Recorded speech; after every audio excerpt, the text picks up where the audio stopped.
Hello, friends. I'm Maggie Ostara. I'm a sovereignty mentor and a human design expert, and I like to share the human design perspective on what's happening for us astrologically. Today's video is going to be about the summer solstice here in the northern hemisphere. It'd be the winter solstice in the southern hemisphere, and this is when the sun moves into the sign of Cancer. And this is a really rich moment for us. It's one of 4 times during the year where we have a strong initiatory energy from the beginning of a cardinal sign. And these 4 events, right, whether the solstices and the equinoxes, are times that have been revered by people around the world for thousands of years. So this is an astronomical as well as astrological happening where here in the northern hemisphere it'll be the longest day and the shortest night, and the reverse, of course, in the southern hemisphere.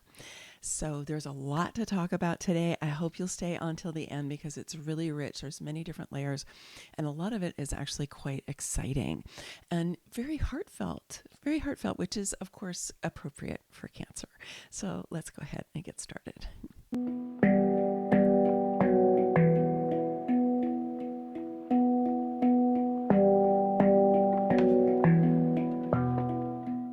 Before we dive into the main content for this video today, I want to invite you to check out this new little mini program that I created called Whose Voice Is That? Your guide to telling the difference between your intuition, your fear, and your overthinking. And there is a beautiful PDF that goes with this that helps you to be able to distinguish between these different voices that all of us generally hear inside of our heads. I just know so many of us are wanting to activate and really embody and trust our intuition at this point. I'm sure you really want to be trusting yourself and knowing what your inner guidance is telling you. And of course, I talk about this in virtually every single video, and I'm going to talk about it again today, is this maturation process that we're going through where we're learning how to work with the parts of us that are wounded that a lot of times show up as fear, right? Or sometimes they show up as overthinking, where we're going to really heal those parts so we can release the energy of the wounding, right? And then we can integrate that part of our personality that's been holding on to it. And so this guide will help you to just be able to identify, oh, okay, when I have these kind of thoughts, when I feel this way in my body, that's really my survival brain that's in action, or that's my analytical mind, or, ooh, that's my intuitive knowing. And so it's really helpful. There's even a little cheat sheet that you get to print out and have for reference, where maybe you're feeling a certain way, you feel a little conflicted inside, you've got different stuff going on. You're okay, I want to try to sort this out. So you can just pull out your cheat sheet and take a look at that, and then you'll know. And then there are also recommendations for how you can shift into that intuitive knowing, out of being overly emotional, out of that overthinking, so that you can really tap into that inner guidance and you can learn how to trust it. So I invite you to come and get it. And when you do, you'll join our online community, and you'll know about upcoming things. I have a masterclass coming up later in the month called Your Intuition by Design. Stop listening to everybody else and start listening to yourself. And so you'll find out about that if you go ahead and get this this PDF. So I hope it, and I can't wait to hear how it is for you. So please do let me know. So Cancer season begins with the summer solstice, and Cancer is a significant shift from Gemini. Gemini is very mental, very fast, right? We've had a lot of mental activity, speedy, kind of electrical and all of that. And now we're moving into a watery sign. It was an air sign. This is a watery sign. It's emotional, it's caring, it's nurturing. It's a lot about family and about being together. And it's also highly intuitive, and it's initiatory. So it initiates the beginning of this season. So here in the north, it initiates our summer. So it has this kind of strong impulse energy to it as well. And it's called a cardinal sign, which is the ones that begin each of the seasons. And I want to share with you a perspective about the equinoxes and the solstices from a human design point of view, because there's something really special and really beautiful about this. I have reported on it before, but not that often, and I think it bears repeating repeatedly. So you can see here in this slide that the sun and the earth rotate through 4 different gates at each of these 4 points during the year. We start the solar year with the Capricorn solstice, the winter solstice, with the sun in the gate 10 and the earth in the gate 15. Now here in the summer, 6 months later, we actually have the reverse. And in the spring, right, the Aries equinox, we have the sun in the gate 25 and the earth in the gate 46. And in the fall equinox, we have it in the reverse. So it's really just these 4 gates, and they are each gates that are initiatory gates. They begin at the beginning of the sign, depending on when they're turning up. So this is what it looks like on the Human Design Mandala, which mirrors the astrological wheel. You can see at the very top of this that the earth is in the gate 10, and at the very bottom, the sun is in the gate 15. And then on either side, you're going to see in red, right, because this will be approximately 3 months earlier, you're going to see the gate 46 on the right-hand side, and the sun is there, which is where the sun was at the spring equinox. And then on the left-hand side, you're going to see the earth is in the gate 25, which is, of course, where it was in the spring equinox, because the spring equinox was a quarter of the wheel, or a quarter of the year, or 3 months earlier. And that's what's represented here in the red numbers, right?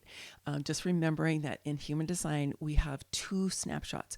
We have one snapshot of where the planets are when you were born, just like we do in astrology. But then in human design, we also take another snapshot 88 days prior, approximately 90 days, approximately 3 months prior to that. And that's where the red numbers come from. And then we put them together. So we actually have 2, in effect, kind of like 2 astrological charts put on top of each other. And so that's what you see here in the wheel, is the way that the 2 charts are put on top of each other.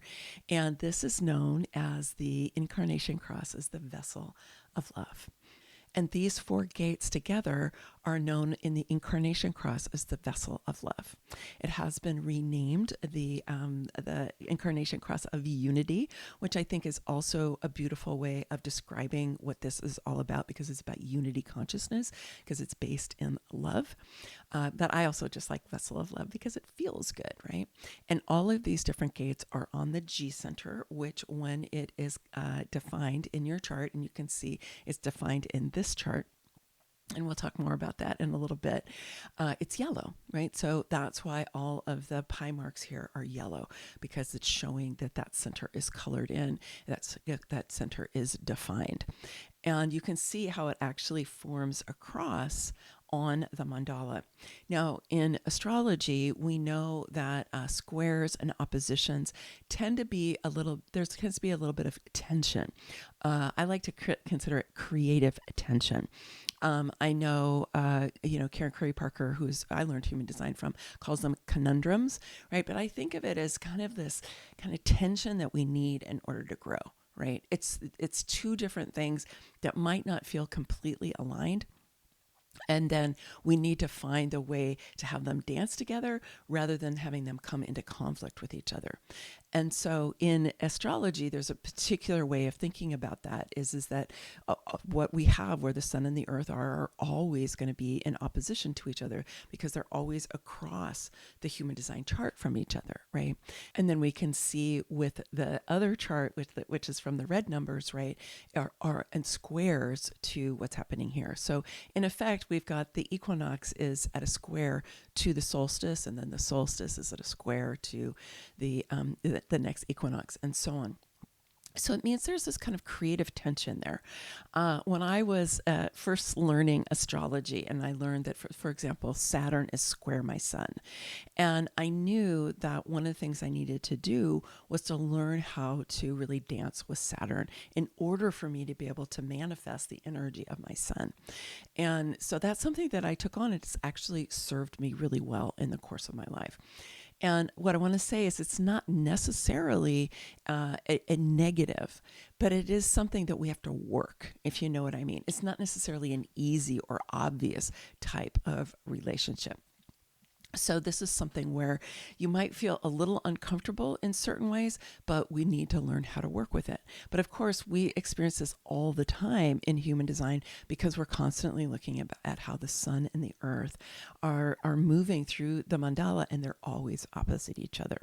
So this particular vessel of love is showing, it's all cardinal signs, right? They're all initiating the beginning of the seasons. And from an astrological point of view, this means that things that happen at these moments kind of happen on the world stage. It means they're bigger, they're important, they're significant. It's not just, another day. And that makes sense, right? Because we know that the equinoxes and the solstices are important days. They are days that influence us on the world stage. And let's also remember that these initiate the entire season. So when we step into the Cancer solstice, this energy is going to be influencing us all the way until the fall equinox or the Libra equinox. So it's not just a one-time event. It's not just this one day. It's actually the energy that initiates the whole rest of the season. So that's one of the reasons that they're so important. They make such a big impact, and we carry them with us. And so this is a great thing to study so that you can take what these energies are and really work them for yourself all through the season to come. Before we dive into the chart, I want to read from you about the Sabian symbol for the 0 degree of Cancer. So the solstices and equinoxes always start at the 0 degree of the sign that they are initiating. So this is the one for 0 degree of Cancer. On a ship, the sailors lower an old flag and raise a new one. And the keynote or the interpretation of that is a radical change of allegiance exteriorized in a symbolic act, a point of no return. Interesting, right? Now, of course, this happens every year, right? Every year at the summer solstice or the winter solstice, if you're in the southern hemisphere, we have a point of no return, a point of changing allegiances. So it's not just this year. However, let's note that this year we are all really being called to declare our allegiances. We are. There's a lot of forces in the outer world that are attempting to grasp our attention and to activate us and to polarize us and make us be like, are you on this side? Or are you on that side? And so we have a choice, right? Whether we want to buy into that game, because it is a game in a lot of ways. There are definitely forces that have been trying to keep us in conflict with each other, because when we're in conflict with each other, we are not as powerful as a humanity that is united can possibly be. And we need to become a united humanity, right? In order for us to move into the evolutionary phase that is right here, right, waiting for us. We're stepping into it right now. In order to do that, we have to do the things inside of our own selves individually first, and then in our relationships, and then in our bigger communities, and really across the world, is to create a united humanity. And that is one trajectory, one major trajectory. That's one I'm committed to. And there's another that is trying to keep us in the old world, which is the part that is trying to keep us in conflict with each other. So there is a little bit of a distinction there in terms of frequency and intention and values and all of that kind of thing. The other thing that I'm talking about is when we're trying to be stimulated to take sides around things like political party or religious faith or race or gender, that kind of thing, right? Things that more have to do with our identity. And this is what we're trying to dissolve, is the way that our identities have really been stimulated by the outer world. by many powerful forces to try to get us in conflict with each other. And it's worked a lot. We've been in a lot of conflict, and we have the opportunity now to really step out of those old identities, to step into a new identity where we start to just recognize ourselves that we are part of a united humanity, and that we are bringing into being a world that works for everyone, even if we don't exactly know what that is, right? I'm sure you have characteristics that you would like that to be a part of. I certainly do. And so the more all of us give our energy to that, the more we're going to call that future into being here right now. So there's two kind of levels there, right? There's the level of identity and the conflicts that are stimulated around that have to do with like the things I said, whether that's your politics, your religion, the color of your skin, the shape of your body, right? Those things, right? Where we are kind of put into these identity categories, and the conflict between them is pretty strong, right? And we're evolving out of that.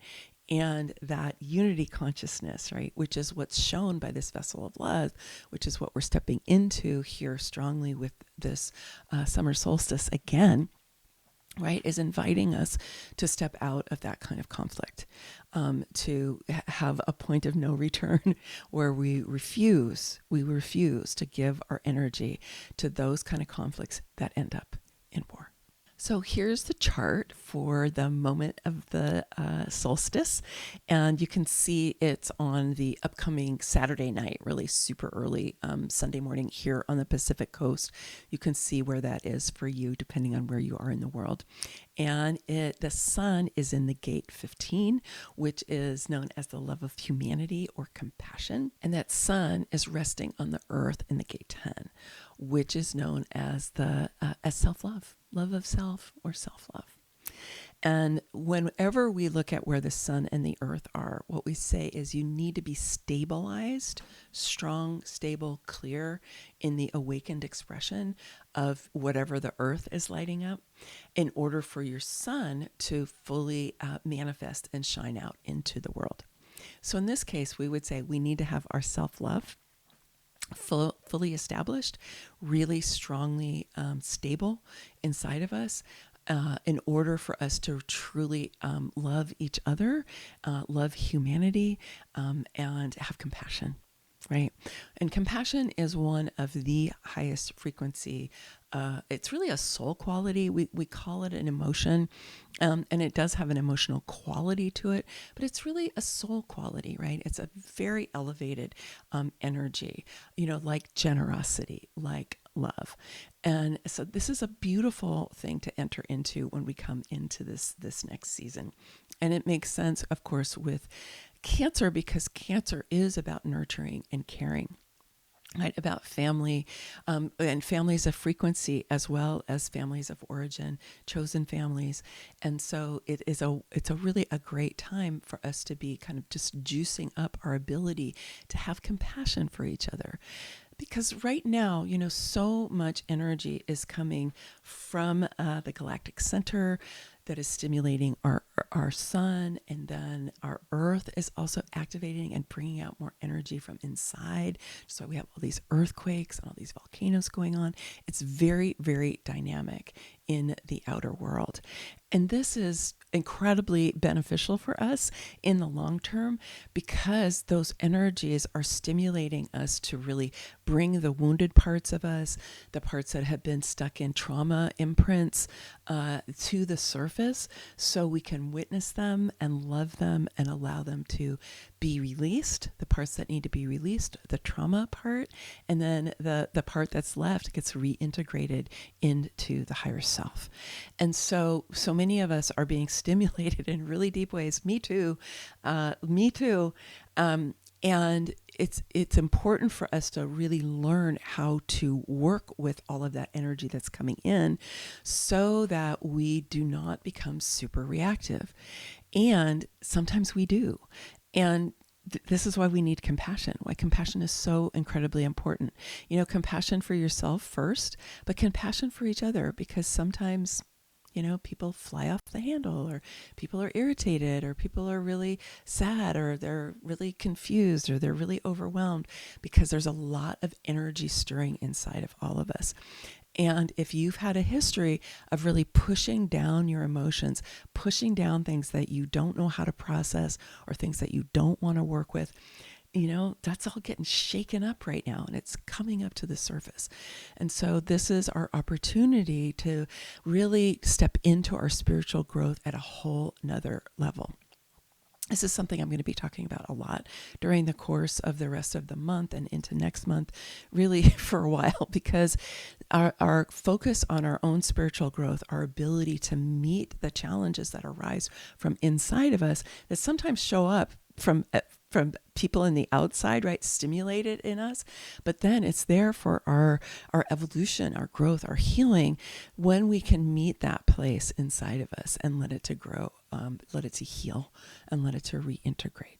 And a big ally of that, of course, is compassion. So this chart for the Cancer solstice has an unusual amount of definition. You can see there are 5 different centers that are defined, and there are 3 different channels. Now, I talked extensively about the channel 1762 in my last transit report. I'll put the link for that down below, so you can go and check it out and get more detail about it, because this channel has been being lit up for a bit here. But there are 2 other channels that I do want to explore with you today. And one of them includes the Gate 10. So let's just talk about the Gate 10 for a minute, because the Gate 10 is a really important gate in the human design system, and it's a vital energy in our evolutionary process, because self-love is vital to our healing process. When I was talking about trauma imprints before, and our ability to really meet those parts, witness them, love them, allow the trauma parts to release, right, to move that energy, but then to also integrate that part of our personality that was holding on to that trauma imprint. And this is all part of our self-love process. Self-love isn't just about saying, I love the way you do this thing, or I love the way, I love the way that you the way that I cook or something, or I love the way that I garden. I love the way that I enjoy nature. I mean, those are beautiful things. And yes, we can love those certain things about ourselves. But the real opportunity that we have now, at this particular moment, which is unprecedented here on planet Earth, is for us to really use our self-love to heal ourselves at the deepest possible level. Now, this gate is also known as the blame gate. The reason for that is that most of us, virtually all of us, have been taught to beat up on ourselves, right? I actually think this was a program that was installed at a certain point, thousands of years ago, and that we've been just playing out again and again and again inside of us. And of course, a lot of times we come into families where we're criticized, or we're not appreciated, we're not recognized. We're told to, we need to do more, we need to work harder, or whatever it is, right? And so then that really reinforces us, and we a lot of times don't have a lot of worthiness, which tends to live in the will center, but it also is related to self-love. And, and we don't feel deserving, we kind of, like that. And so when we can feel that way, we can blame ourselves, especially if we buy into stories about how things are wrong with us, or things we did wrong, and that kind of thing. Is just beating up on ourselves. Sometimes that becomes so painful that we then turn around and we don't honor the things that are true for us, and we project them onto other people, right? We blame other people for things that are happening. I have the Gate 10 defined in my chart, and for many years, I don't really have it so much anymore, but for many years, I noticed that the very first thing that would come into my mind, like for example, there was one day when I was looking for my headphones, could not find my headphones. And the very first thought that came into my mind was, my kid took my headphones, right? I blamed my kid. No, my kid didn't take my headphones. I just needed to look harder to find them. And sure enough, I did. But the very first thought, And so it's a good thing to start noticing about yourself. What are your first thoughts? Are they of blaming yourself? Are they of blaming other people? If they are a blame, just kind of foisting responsibility off onto other people, because it's not a conscious thing. It's like a program. And I watched my mind do this for a long time before I was able to really diminish it, but I didn't believe it. I didn't give it my energy. So this is one of the things that you want to watch for while that Earth is lighting up that gate 10, and especially during this whole season, because that 10 is going to be really important as we go forward into this season. So the antidote to this is anytime you recognize that you are blaming yourself, beating up on yourself, finding yourself at fault with energy, like with emotional energy, right? Or you notice you're blaming other people for things, right? Well, the antidote is, how can I love myself more right now? How can I love myself more right now? Sometimes it means I might need to forgive myself for something. Like if I did something that I really am not happy that I did, rather than beating up on myself, making myself bad and wrong for it, I can be like, okay, I'm going to take responsibility for what I did. I'm going to apologize to someone, or I'm going to make amends, right? And I'm going to forgive myself. I'm not going to hold on to it and carry it around and let it be this burden that I'm going to be dragging around with me, right? This way that I did something wrong. I'm going to clean it up and I'm going to let it go. So the gate 10 is connected to the gate 20, which is right here on the throat. So the channel goes from the 20 over here to the 10, which is on the G center.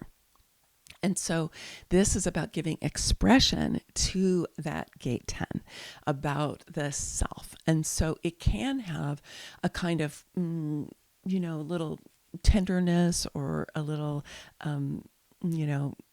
vulnerability to it, because it is about expressing the self. And you want to be able to be in a state of acceptance and love and worthiness and deservingness, and to be able to express from that place. However, if you don't, you might start to express what we call the verbal gunslinger, which is, it's an intense kind of way that this channel can work. And it happens for me because I do have the 10, I don't have the 20, but like, for example, Uranus is in the 20 right now, it's been in the 20, it's going to be in the 20. So I've had this channel for a while. So experiencing it depending on who I'm around or what's happening with the transits. And I notice how things want to, and if you have a habit of blame, right, it can just come right out. It can be really strong. And this is another reason that we want to be really clear about that energy of that 10, because we don't want to throw blame onto other people, right? We don't want to make other people bad and wrong. And we also don't want to do it to ourselves over and again, over again, over again. We don't want to do that. And that's the real negative expression of the gate 10, which in its disempowered state is just feeling really victimized and beat up on, or in its shadow state is trying to control and manipulate other people. And so this is a very, very important gate. And so it's well worth you paying attention to that and elevating the energy that you experience with it. Fortunately, the 20 has a quality of patience to it, of waiting quality to see, is it the right time?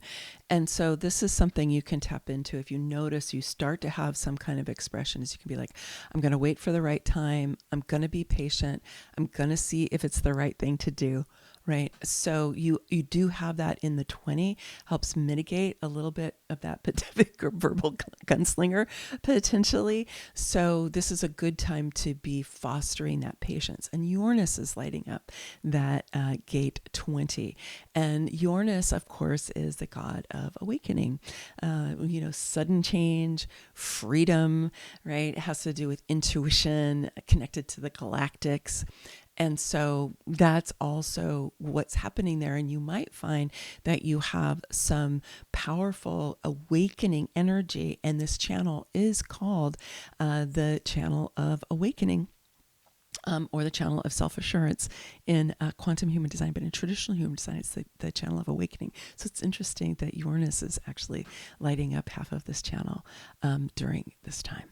But before I leave the conversation about the G center, I just want to emphasize again that the G center is like the heart. It's the center for love and lovability, identity and direction. And the vessel of love is all in the G center, and it's all calling us into unity consciousness. It's calling us to come down from the thinking tower down into the heart. I'm sure you've been hearing this from lots of different voices out there, and that this is really what we're working to do. We want to create harmony between our mind and our heart, but we really want our heart, which is where our soul emanates from. We want that to be in charge. We want our minds to become the servants of our hearts rather than the masters of our being. They're not very good masters.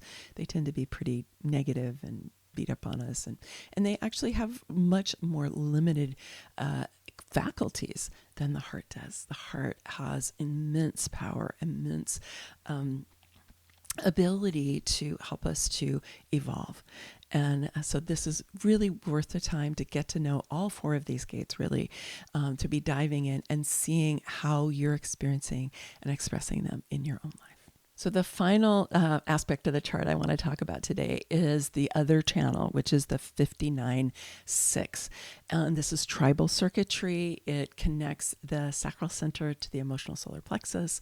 And it is, it can be a challenging channel, okay? In traditional human design, it's known as the channel of reproduction. It's also known as the channel of provision in quantum human design, and colloquially known as the channel of love and war. And because the 6 is known as friction, right, or impact. And so the 6 can be a little bit, it's one of the potentially gnarly gates in the chart. And in the 59 is known as a sexuality in traditional human design or sustainability in quantum human design. Now the 59 is being lit up by the south node. And I think I'm going to do another video about the 59 being lit up by the south node because it's actually quite significant. But just to say here, this is the channel of like I said, of sexuality or sustainability. And the south node is what we're moving away from. Right? It's what we brought in with us. It often has to do with karmic patterns. Karmic patterns, hopefully that we have healed if we needed to, or we've embodied if they were things we were meant to step into. But also just like the familiar, what we already know. And then we're going to move into our north node, which in this case is the gate 55, which is an awesome gate, the gate of abundance, or the gate of always having what we need when we need to have it. But the 59 here is connecting with the 6, and there's this sense of this powerful energy in both of these centers, right? Because these are the two most powerful centers, engines in the human design chart, the sacral and the emotional solar plexus. And there's kind of this negotiation between this kind of sexual life force energy and this emotional, intimate energy. And the question is, right, is sexuality safe? Is sexuality, is intimacy connected to the sexuality, or is there just sexuality going on there? So that's one way that it gets expressed. And obviously, when, in an encounter, when two people are coming together, if one is really coming from that sexual mode but isn't interested in intimacy, and the other person is coming from an intimacy mode and is willing to be sexual, but they really want the intimacy, you can see how that can create friction. Right? You can see how that can be a problem, right? Especially if people don't talk about it and they enter into having a relationship or an encounter anyway without talking about it, right? Not having any things kind of on the surface. But it's also the sustainability of our life force energy, and how is that connected to our emotional energy, right? Because our emotional energy is incredibly strong. If you think about like what takes you over, right, the most is emotional energy. Like when you get elated, right, when you're ecstatic, it takes over your whole field. When you are enraged, it takes takes over your whole field, right? When you're in deep grief, it takes over your whole field, right? When you're in fear, it takes over your whole field, right? Emotional energy at its strongest, right, is really, really dominant. It takes over, but that is meant to move, right? Emotional energy is never meant to happen and stay there. Like, you can't stay in an emotional state. And if you do get stuck in an emotional state, it's not good for your health, really, because we tend to get stuck in things like fear or shame or anger, not things that are really life-giving, right? And so we want our emotional energy, when it's connecting with our life force, to be at that highest expression, so that this energy can move really freely back and forth between that sacral center and the emotional solar plexus, and that this enables us to be more sustainable. And since this is tribal energy and it's in the defense circuit, which has to do with really taking care of family. It's all the kind of different things that have to do with family, whether that's reproducing, right? Or it's bringing up children, making sure, providing for them. That's also why it's been called provision, making sure that we have enough for everyone. So there's that quality of it as well. So pay attention to how this is showing up for you. Like I said, the 59 has been being lit up for quite some time. Here, the moon is here, so the moon is going to come and go. But again, the imprint will be here through the whole season. So just notice for yourself, what is your relationship to these different energies, and how can you raise the vibration so that as you're doing that, you don't get caught in that friction.